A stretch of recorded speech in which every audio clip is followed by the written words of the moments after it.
taticamente o melhor clássico do ano e tudo está em aberto para o jogo da volta. Bora falar do que foi esse Cruzeiro 1, Galo 1 pela Copa do Brasil? Para quem não me conhece, meu nome é Douglas Araújo e você está no Minuto 13.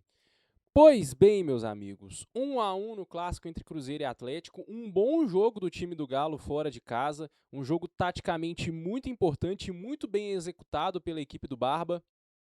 Um duelo que já se esperava que seria difícil, principalmente pelo fato de ser clássico, né, e por ter esse peso de ser um duelo de mata-mata, mas o Galo atuou bem e a gente vai tentar destrinchar um pouco o que foi essa atuação, mas o placar deixa o duelo em aberto para o jogo da volta na Arena MRV. O Galo precisa manter esse ritmo de concentração para o jogo da volta para conseguir ir buscar a classificação diante da sua torcida. Mas falando do jogo, vamos passar aqui o que foi a escalação do time do Galo, porque foi uma escalação cheia de novidades e mudanças. O Barba promovendo uma escalação bem diferente daquilo que a gente estava acostumado, né? Antes do jogo, a gente tinha algumas dúvidas sobre quem ocuparia a lateral direita, quem ficaria no meio de campo, quem seria ali o jogador do comando de ataque, e o Barba surpreendeu em praticamente todas não, mas em duas dessas três dúvidas, o Barba surpreendeu, porque o Galo foi a campo com o Everson no gol, o Alan Franco sendo o jogador pelo lado direito, fazendo a lateral,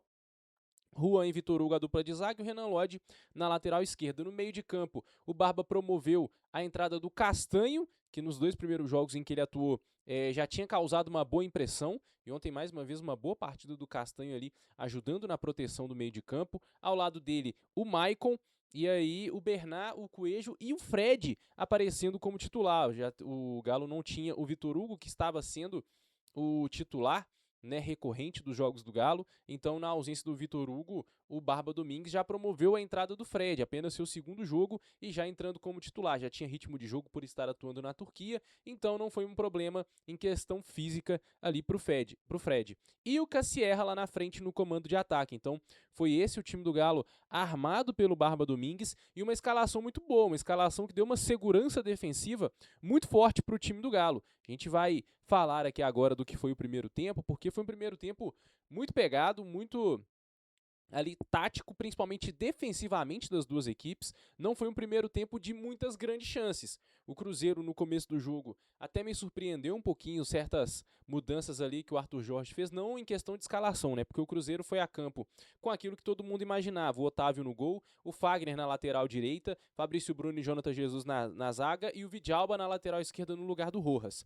O meio de campo com o Lucas Romero e Gerson, Matheus Pereira como sendo o camisa 10 ali, de fato, o pensador do time celeste, o Wesley, o Arroio e o Caio Jorge no comando de ataque. Então, dentro da escalação, era aquilo que se imaginava que o Cruzeiro iria mandar a campo. E no começo do jogo me chamou muita atenção que o Galo, né, o Arthur Jorge com certeza estudou ali, né, o Arthur Jorge e a sua comissão com certeza estudaram ali o time do Galo, o seu posicionamento tático, o seu estilo de jogo, né, já imaginava que o Galo poderia ter uma postura mais compacta no início de jogo para tentar explorar os contra-ataques. No início de jogo, o Galo até sobe um pouco a marcação para tentar incomodar a saída de bola do Cruzeiro, e em determinados momentos isso acaba dando certo, né? O Cruzeiro, os jogadores do Cruzeiro, vários momentos foram obrigados a mandar a bola para o Otávio, e o Otávio, né, é um bom goleiro, mas com os pés ainda sofre um pouco, não é um jogador que tem tanta qualidade com a saída de bola com os pés, então o Cruzeiro teve muita dificuldade com essas saídas de bola, e quando pisava no campo de ataque, o time do Cruzeiro não conseguia invadir a área do Galo. O Galo protegeu muito bem a sua grande área, protegeu muito bem o seu terço final, tanto que no primeiro tempo o Cruzeiro teve só uma chance assim de relativo perigo, que foi a finalização do Wesley de fora da área. Num lance que me chamou a atenção pelo seguinte: nos primeiros minutos a gente viu o Cruzeiro variando muito a posição entre os seus jogadores, né? Os jogadores do Cruzeiro invertendo posições, né? Tanto que nessa chance que o Cruzeiro cria, vem de uma bola longa em que o jogador de referência lá na frente é o Vidalba, né? Você não imagina um lateral esquerdo ali que tem um papel mais defensivo aparecendo lá na frente. Ele apareceu lá na frente como um centroavante meio que para tentar bagunçar a marcação, não sei se para tentar atrair algum jogador do Galo ali para marcar ele, gerar um espaço pelo lado esquerdo, né? Ele que aparece como jogador de referência, cabeceia para trás, o Wesley domina e aí finaliza de fora da área, a bola passa ali perto da trave. Foi a única grande chance do Cruzeiro no primeiro tempo, mas o Cruzeiro meio que tentou isso, né? Ora com esses jogadores tentando inverter posições ali na frente para ver se bagunçava um pouco a marcação do Galo, ora com o Matheus Pereira e o Gerson, né, voltando lá na primeira linha de defesa para ajudar na construção, na base da construção da jogada, para ver se conseguia atrair alguém da marcação do Galo para ir gerar algum espaço pelo meio, mas taticamente um primeiro tempo do Galo quase perfeito.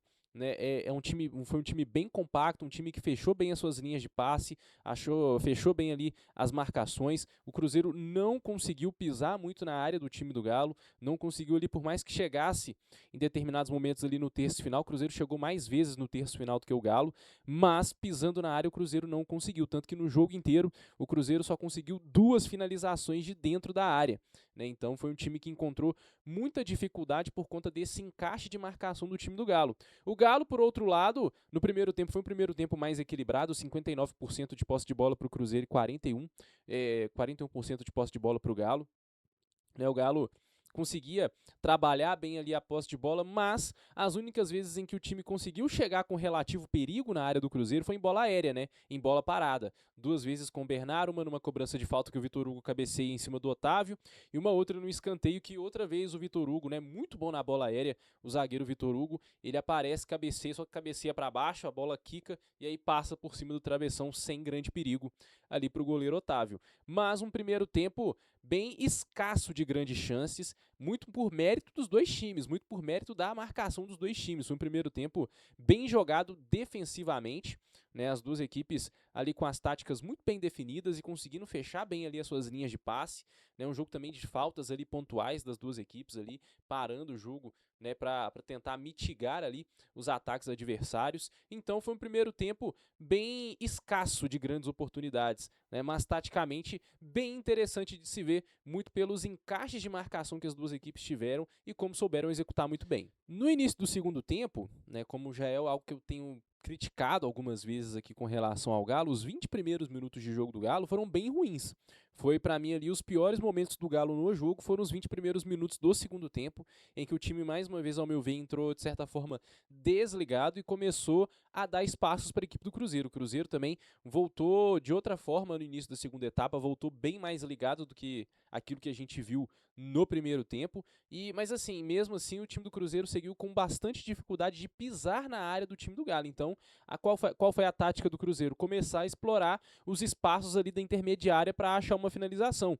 Então, o Cruzeiro, em 2 oportunidades com o Gerson, apareceu ali para finalizar de fora da área, numa primeira oportunidade, num passe que veio de trás, né, do Matheus Pereira, achando o Gerson, chegando de trás ali com relativo espaço para finalizar, ele finaliza e manda a bola por cima do travessão.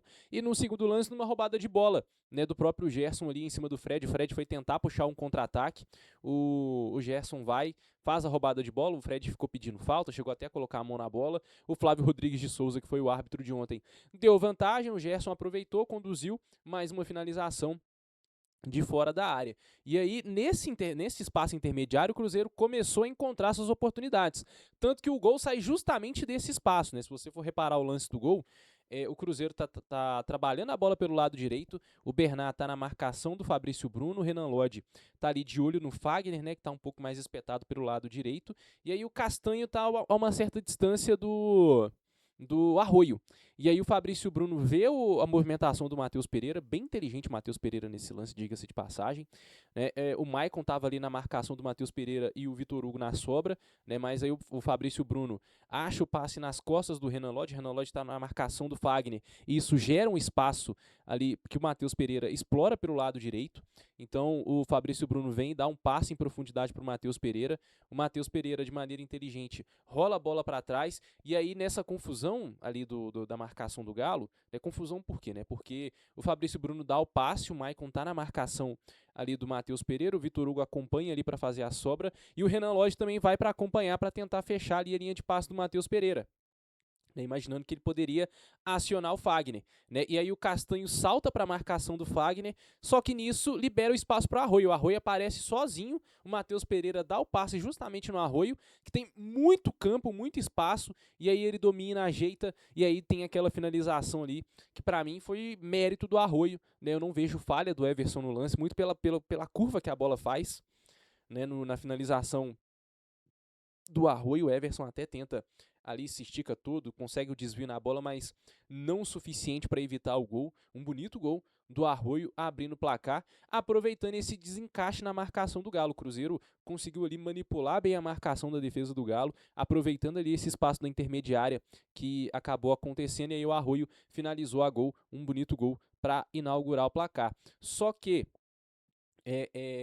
o momento em que parecia que o Cruzeiro seria mais dominante no jogo, o Galo consegue depois voltar para a partida. É um time que não se abateu com o gol sofrido, né? E isso é um ponto muito positivo, porque o Galo é um time muito consciente dentro de campo taticamente, né? A gente vê que todas as jogadas do Galo são muito bem trabalhadas, né? Não os lances de ataque do Galo não são achados assim ao acaso, né? São jogadas muito bem trabalhadas, o time manteve a concentração, né? Chegou a fazer um gol com o Coelho, mas estava claramente impedidaço o Coelho ali no lance. Faltou um pouquinho de atenção ali ao argentino para prestar atenção na última linha do time do Cruzeiro, né? Mas o Galo dava sinais ali de que não se abateria com o gol, mesmo com o momento sendo favorável ao Cruzeiro. O Cruzeiro faz o gol, continua pressionando, continua tentando chegar à área do Galo, ainda encontrava dificuldades para conseguir pisar dentro da área do time do Galo, trabalhava muito no terço final, tentava as finalizações da intermediária,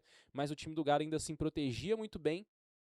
E aí, no momento em que a coisa parecia ser favorável ao rival, o Galo consegue achar o gol de empate numa jogada muito bem trabalhada, mais uma vez, naquilo que é uma característica do time do Barba, trabalhando a bola para um lado, atraindo vários jogadores do Cruzeiro para aquele lado do campo, e aí fazendo a inversão de jogo, achando ali jogadores livres do outro lado. E aí é muito interessante ali observar esse lance do gol do Galo, porque é uma jogada, como eu falei, né? O Galo está com 5 jogadores pelo lado direito de ataque, né? O Bernat tem a posse de bola ali, então atrai ali cerca de 5, 6 jogadores do Cruzeiro por aquele lado.